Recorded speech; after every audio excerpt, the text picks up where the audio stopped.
Namaskar. This is Akhilesh Bhargav. Welcome to Titbits on Business and Finance with me. It was in March 2015 that the Uganda Civil Aviation Authority of the Uganda government signed a financing agreement or a loan agreement with the Chinese government-owned China Exim Bank for a term loan of $325 million for funding the expansion and upgradation of the Entebbe Airport, which happens to be the only international airport of Uganda.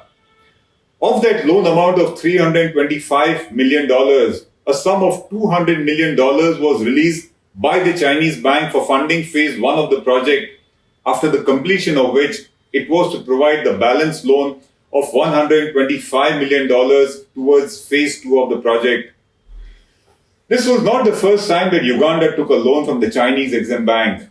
The bank had earlier financed and built Kampala's $476 million Entebbe Expressway to the Entebbe Airport, and it had also funded 85% of two major power projects of Uganda, which is the Karuma Dam and the Isimba Dam.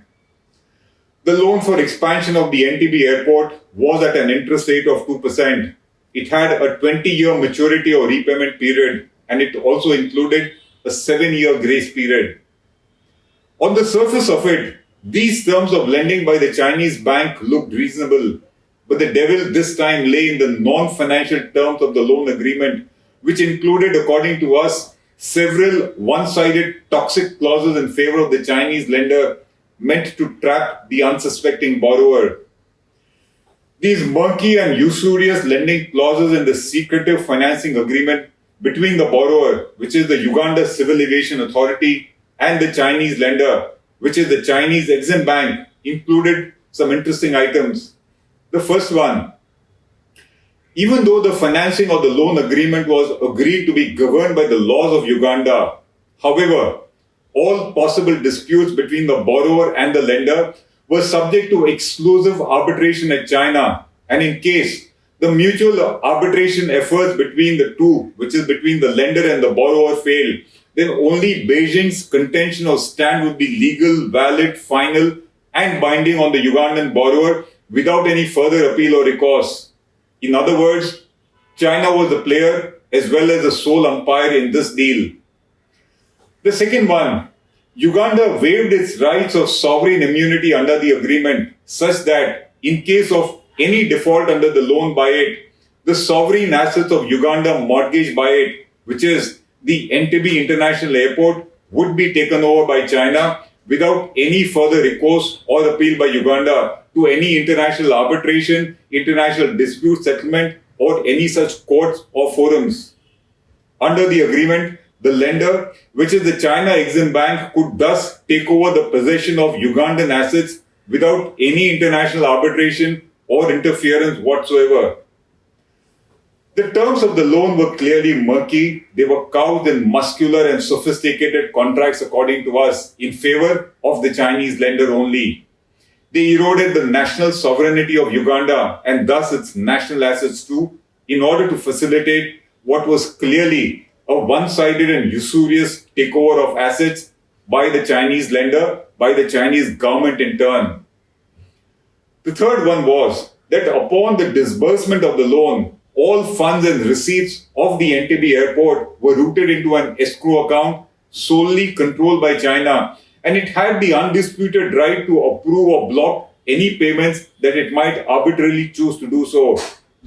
The Chinese bank had the exclusive right to accept or reject all budgeted payments, resulting in default of contractor dues, and that led to delays in the project execution, which in turn ultimately triggered the loan agreement's default by the borrower, which is the Uganda Civil Aviation Authority, which happened to be the owner of the Entebbe Airport, which had been mortgaged or offered as a security to China Exim Bank for the loan taken by it.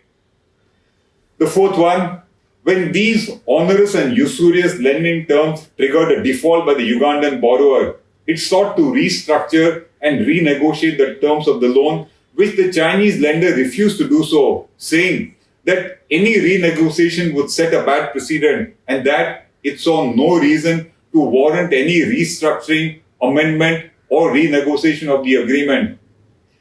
Uganda was clearly stuck in a well-laid and oft-repeated Chinese cold-blooded debt trap, which is give a loan, let it get defaulted, and thereafter take over a national asset.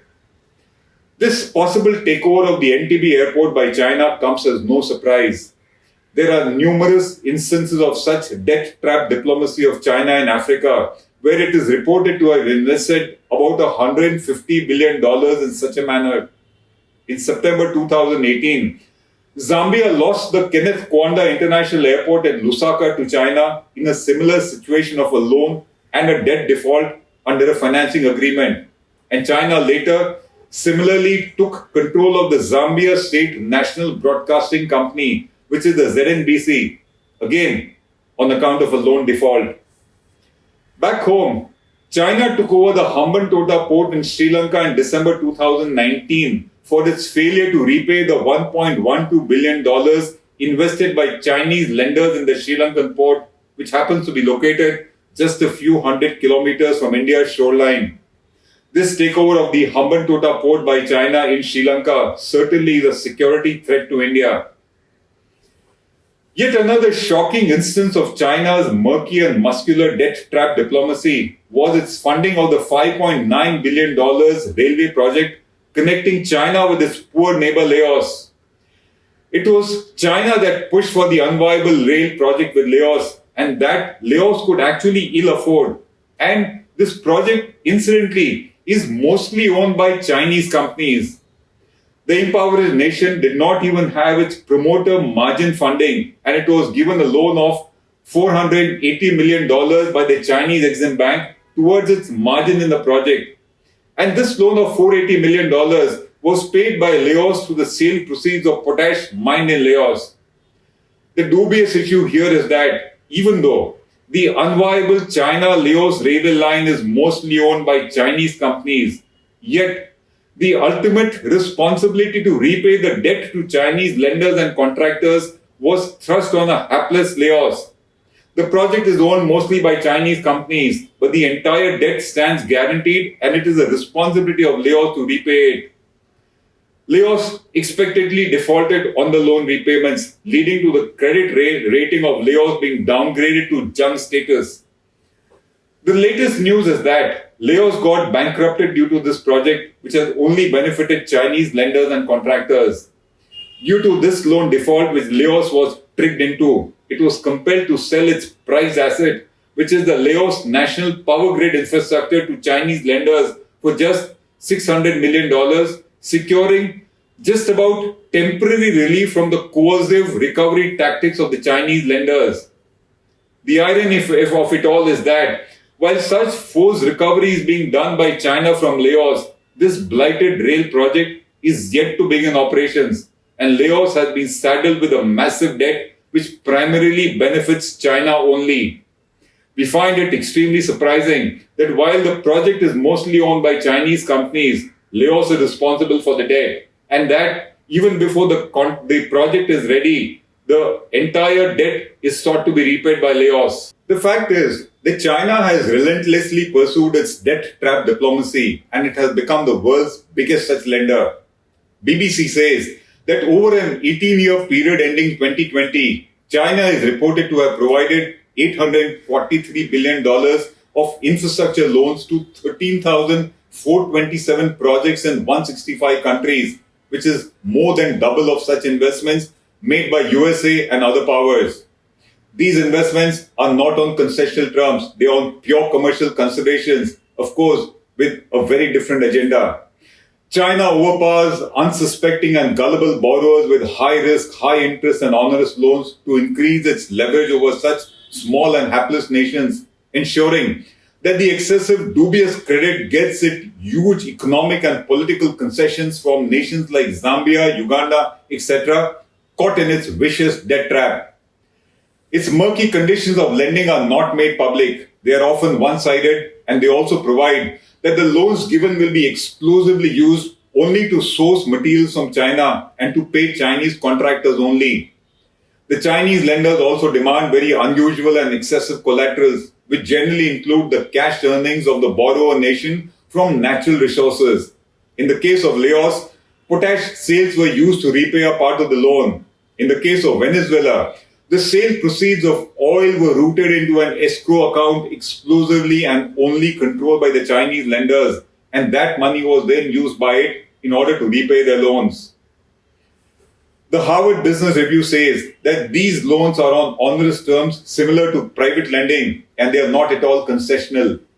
They are secured by revenues such as those from commodity exports, unlike lending by other nations like USA and the European Union. These fraudulent loans given by Chinese lenders often have hidden and secret contracts, and they are given to heavily indebted nations where a default is inevitable, and thus that suits the Chinese debt trap diplomacy.